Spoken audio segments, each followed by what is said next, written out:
Good morning students, myself Shivam Agrawal, your mathematics mentor. So today we will start chapter number system class 9th. Number system हमारा first chapter है class 9th का, तो इसके बारे में हम लोग थोड़ा सा रिवाइज कर लेते हैं पहले। तो बेटा इस चैप्टर को पढ़ने से पहले हमें पता होना चाहिए नेचुरल नंबर्स क्या होते हैं, होल नंबर्स क्या होते हैं, इंटीजर्स क्या होते हैं, रेशनल नंबर क्या होते हैं और इरेशनल नंबर क्या होते हैं। सो सबसे पहले मैं आपसे पूछूंगा कि नेचुरल नंबर्स क्या होते हैं। Natural numbers are the numbers which starts from 1, like 1, 2, 3, ये सब नेचुरल नंबर होते हैं। होल नंबर क्या होते हैं, तो होल नंबर से 0 से स्टार्ट होते हैं। इंटीजर्स क्या होते हैं, सारे नेगेटिव अगर हम नेचुरल नंबर्स काउंट कर ले और पॉजिटिव नेचुरल नंबर्स काउंट कर ले प्लस 0, तो ये सारे इंटीजर्स हो जाते हैं। कोई कहे सर 1/2 क्या इंटीजर होता है, नहीं, 1/2 इंटीजर नहीं होता है बेटा। तो व्हाट इज रियल नंबर, तो every number in the universe is called real number. जितने भी नंबर आपने देखे हैं, इरेशनल, रेशनल, नेचुरल, इंटीजर, सब रियल नंबर होते हैं बेटा। इन सब का कलेक्शन को ही हम रियल नंबर्स कहते हैं। रियल नंबर को हम 2 कैटेगरीज में डिवाइड कर सकते हैं। अगर बेसिकली देखा जाए तो 2 ही टाइप के नंबर होते हैं, या तो वो रेशनल होता है या फिर वो इरेशनल होता है। तो आप कहेंगे कि सर नेचुरल नंबर क्या है फिर, तो बेटा नेचुरल नंबर रेशनल नंबर ही होता है, होल नंबर भी रेशनल नंबर होता है, इंटीजर्स भी सारे रेशनल नंबर होते हैं। So what is the definition of rational number, any number which can be expressed in the form of p upon q where q is not equal to 0 is called rational number, जिसमें HCF of p and q also 1। तो बेटा इसका example ले लेते हैं, जैसे 1/2, जिस भी नंबर को हम p अपॉन q की फॉर्म में लिख सकते हैं वो सारे नंबर रेशनल नंबर होते हैं। 5/2, 0.5 सर रेशनल है कि नहीं है सर, इसको अपॉन हटा के आप पॉइंट में लगा सकते हैं। अब इरेशनल नंबर बेटा कौन से होते हैं, जैसे √3, √5, जिनकी वैल्यूज को हम ऐसे एग्जैक्टली कैलकुलेट नहीं कर सकते, ना ही उसको एग्जैक्टली p अपॉन q की फॉर्म में लिखा जा सकता है। फिर इसके बाद बेटा इसी चैप्टर के अंदर हम एक बार इसमें टॉपिक्स डिस्कस कर लेते हैं कि इस चैप्टर में हमें पढ़ना क्या क्या है। तो इस चैप्टर में बेटा सबसे पहले हमें पढ़ना है how to find rational number between 2 numbers. बेटा 2 नंबर के बीच में इनफाइनाइट रेशनल नंबर्स होते हैं, तो हमें ये पढ़ना है कि हम कैसे 2 रेशनल नंबर को, 2 नंबर के बीच में कितने रेशनल नंबर फाइंड कर सकते हैं। उसके बाद बेटा हमें इस चैप्टर में पढ़ना है कि हम किसी भी नंबर को p अपॉन q की फॉर्म में कैसे कर सकते हैं। उसके बाद बेटा इसी चैप्टर में हम पढ़ेंगे टर्मिनेटिंग, नॉन टर्मिनेटिंग डेसिमल क्या होता है।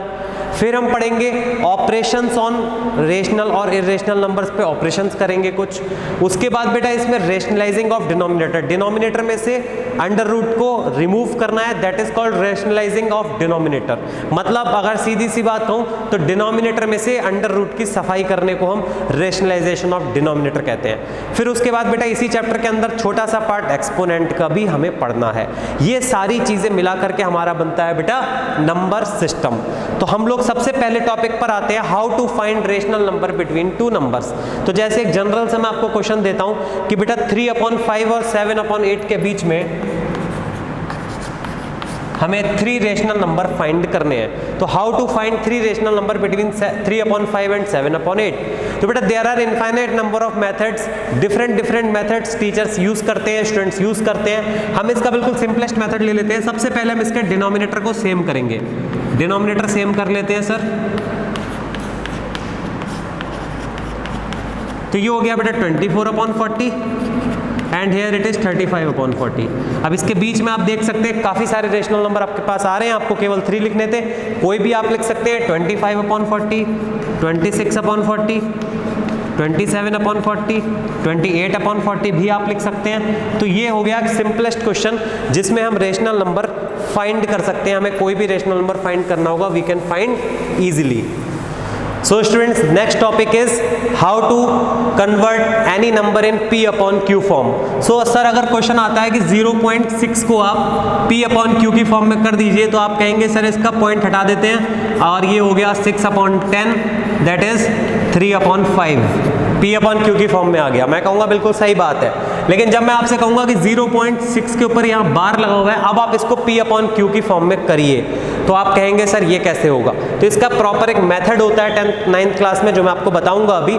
लेकिन उससे पहले इसका एक शॉर्टकट भी मैं आपको बताऊंगा कि इसको हम कैसे विद इन सेकेंड्स चुटकी बजाते ही सॉल्व कर सकते हैं। तो पहले इसका मेथड देख लेते हैं।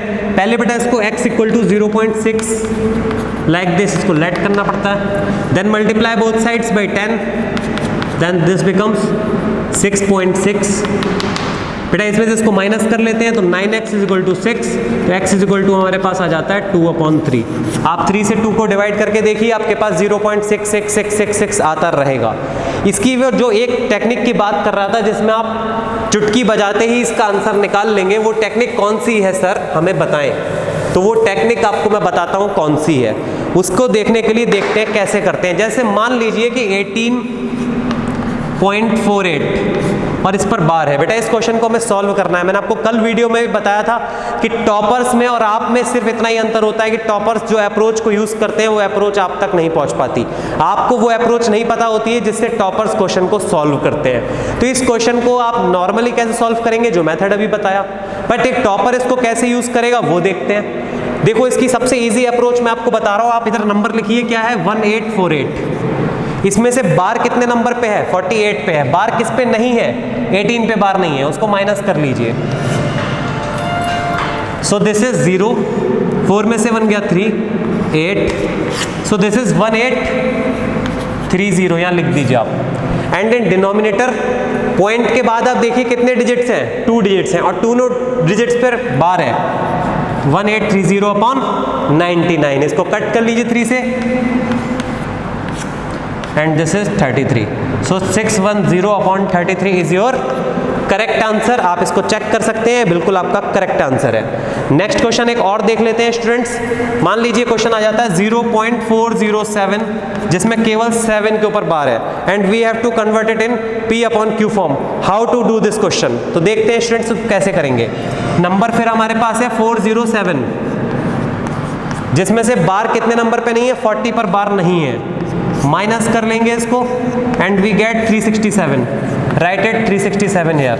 एंड नाउ अगेन कितनी डिजिट्स है, 3 डिजिट्स है, मीन्स यहाँ पर 3 डिजिट्स हमारे पास आनी है, लेकिन उसमें से बार कितने नंबर्स पर नहीं है, 2 पर नहीं है, यानी कि 2 zeros आएंगे, एंड जिस पर बार है, so this answer is 367/900। This is also correct, you can check. ये बिल्कुल इजी टेक्निक है जिससे आप किसी भी क्वेश्चन को सॉल्व करके विद इन सेकेंड्स आंसर निकाल सकते हैं। इसके बाद स्टूडेंट्स हमारा नेक्स्ट टॉपिक की तरफ चलते हैं। नेक्स्ट टॉपिक है टर्मिनेटिंग और नॉन टर्मिनेटिंग डेसिमल्स की पहचान हम कैसे करेंगे। सो देखिए वो भी स्टूडेंट्स बहुत इजीली मैं आपको बताऊंगा टर्मिनेटिंग और नॉन टर्मिनेटिंग की पहचान हमें कैसे करनी है। तो देखते हैं स्टूडेंट्स, बहुत ही इजी टेक्निक मैं आपको बताऊंगा। मान लीजिए कोई आपसे पूछता है 25/8 बताइए टर्मिनेटिंग है कि नॉन टर्मिनेटिंग है। तो स्टूडेंट्स इसको देखिए टर्मिनेटिंग है कि नॉन टर्मिनेटिंग है। आप केवल इसके डिनोमिनेटर को देख लीजिए। अगर इसका डिनोमिनेटर 2 की पावर और 5 की पावर में आ रहा है तब तो ये टर्मिनेटिंग होगा, अदरवाइज ये नॉन टर्मिनेटिंग होगा। फॉर एग्जाम्पल 8 है बेटा, 8 को हम क्या लिख सकते हैं, 2 की पावर 3 वेरीफाई कर रहा है, इसका मतलब बेटा ये नंबर कैसा है, टर्मिनेटिंग है। नेक्स्ट क्वेश्चन देखते हैं एक और। मान लीजिए हमसे कह रहा है 45/6 बताओ ये टर्मिनेटिंग है कि नॉन टर्मिनेटिंग है। तो बेटा नॉन टर्मिनेटिंग है क्योंकि इसका जब आप फैक्टराइजेशन करेंगे तो इट बिकम्स 2 की पावर 1 इंटू 3 की power 1। That does not match 2 into 5। हमें केवल 2 या 5 ही चाहिए होता है। एक और एग्जाम्पल कंसीडर कर लेते हैं। मान लीजिए हमसे कहता है 400/25। सो 25 को हम देखेंगे पहले, तो इसको पहले कट कर लेते हैं हम लोग। तो it becomes 80/5 and that becomes 16/1। So it is तो टर्मिनेटिंग ही है ये। तो एक और एग्जांपल कंसीडर कर लेते हैं कोई और, 25/12 कंसीडर कर लेते हैं। तो here also this is 3 into 2 की पावर 2। सो ये भी बेटा नॉन टर्मिनेटिंग डेसिमल हो जाएगा। मतलब सीधा सीधा we have to see the denominator, and if in denominator there is 2 की पावर m इंटू 5 की power n, that is terminating decimal, otherwise that is non terminating decimal. So बेटा इसके बाद हम लोग देखेंगे कि कैसे हम लोग रैशनलाइजेशन ऑफ डिनोमिनेटर के क्वेश्चंस को करेंगे। रैशनलाइजेशन ऑफ डिनोमिनेटर का क्या मतलब होता है, कैसे हम लोग करते हैं, तो उसके लिए देखते हैं हम लोग चैप्टर के रैशनलाइजेशन ऑफ डिनोमिनेटर। तो बेटा एक सिंपल सा क्वेश्चन मैं आप लोग के सामने लेता हूं, 1/√7। हमें इसमें डिनोमिनेटर में से रूट को हटाना है, जैसा कि मैंने अभी आपको स्टार्टिंग में भी बताया था। तो हमें क्या करना होगा, इसमें √7 से न्यूमरेटर और डिनोमिनेटर दोनों में मल्टीप्लाई करनी होगी and we will get √7. √7 into √7 क्या होता है आपको ऑलरेडी पता है, √49 that is 7. So it is our answer. हम देख सकते हैं डिनोमिनेटर में से रूट हट चुका है, रिमूव हो चुका है. नेक्स्ट क्वेश्चन बेटा एक और देख लेते हैं. मान लीजिए हमसे कहता है 2/√3 minus √5. How to solve this question. So बेटा हम लोग को क्या करना होता है ऐसे केस में, हमेशा ये वाला साइन देखना होता है. ये वाला साइन कौन सा है, निगेटिव साइन है. तो हम लोग क्या करेंगे यहाँ पर अपोजिट साइन से बेटा मल्टीप्लाई कर देंगे. अगर यहाँ पर पॉजिटिव साइन होता तब नेगेटिव साइन से मल्टीप्लाई कर देते. So this is 2√3 plus 2√5 and in denominator we can see a minus b a plus b. What is this, a square minus b square, मतलब √3 का स्क्वायर माइनस √5 का square, that is 3 minus 5 and in numerator 2√3 plus 2√5. यहाँ से बेटा हम 2 common कर सकते हैं, ऊपर से क्या आ जाएगा √3 प्लस √5. नीचे क्या बचा माइनस का 2, माइनस से माइनस, सॉरी 2 से 2 कैंसिल, माइनस का साइन रह गया बेटा, वो ऊपर लगा देंगे तो माइनस का √3 माइनस का √5. फिर एक बार देख लीजिए हमारा टारगेट क्या था. हमारा टारगेट था कि डिनोमिनेटर में से रूट को हमें रिमूव करना है. हम देख सकते हैं डिनोमिनेटर में से रूट गायब हो चुका है. So this is rationalisation of denominator. मैं सिंपल रेशनलाइजिंग करा रहा हूं, आगे की वीडियोस में आपको थोड़ा सा और अच्छे क्वेश्चंस भी इसके हम करवाएंगे, बट ये थोड़ा सा सिंपल है क्योंकि अभी आपको सिर्फ कॉन्सेप्ट्स और ट्रिक्स समझने हैं. इसके बाद बेटा मैं आप लोग को लेकर के चलता हूं एक्सपोनेंट्स की तरफ. सो एक्सपोनेंट्स के बारे में आप लोगों ने क्लास 8th में भी पढ़ा है.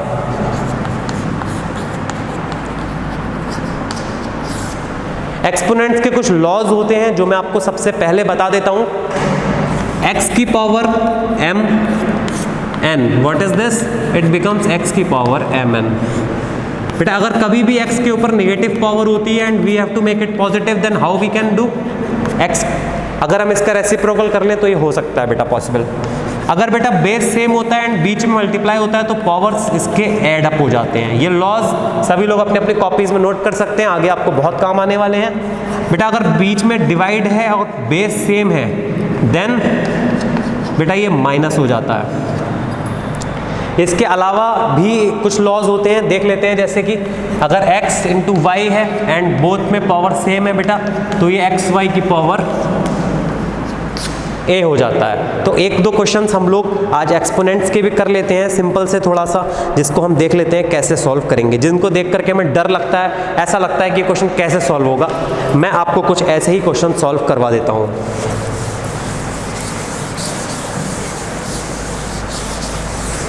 तो हम लोग एक क्वेश्चन देख लेते हैं. सिंपल क्वेश्चन है बिल्कुल, कुछ बहुत ज़्यादा टिपिकल नहीं है. देखिए 2 की पावर x माइनस 1 प्लस 2 की power x and in denominator what we have 2 की पावर x प्लस 1 माइनस 2 की power x and we have to prove it 3/2. How we can prove students, देखते हैं इस क्वेश्चन को कैसे किया जाए. तो देखिए इस क्वेश्चन में हम इसको क्या लिख सकते हैं बेटा, इसमें हम इसको लिख सकते हैं 2 की पावर x इंटू 2 की पावर माइनस 1 प्लस ये है 2 की पावर x. इसमें बेटा क्या लिख सकते हैं 2 की पावर x एंड 2 की पावर 1 माइनस 2 की पावर x. तो यहाँ से बेटा हम क्या कर सकते हैं 2 की पावर x को कॉमन ले सकते हैं. तो यहाँ क्या आ गया बेटा 2 की पावर माइनस 1 प्लस 2 एंड यहाँ क्या आ गया बेटा 2 की power x and it is 2 minus 1, that is cancel each other. 2 की पावर माइनस 1 मतलब 1/2 प्लस 2 दैट इज 3/2.